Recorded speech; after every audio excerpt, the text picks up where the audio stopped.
This guide will help you navigate the account review process in Outlook 2026. Follow these steps to ensure a smooth experience. Step 1. Access account settings. Open Outlook 2026 and click on the File tab in the top left corner. From the menu, select Account Settings to view your account details. Step 2. Review account information. In the Account Settings window, select the account you wish to review. Check the account type, email address, and server settings to ensure they are correct. Step 3. Update security settings. Navigate to the Security tab within the account settings.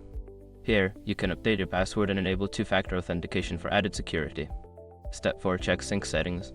Go to the Advanced tab and review the sync settings.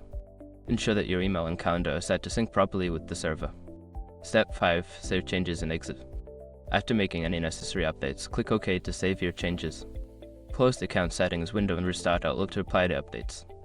By following these steps, you can effectively manage your account review in Outlook 2026.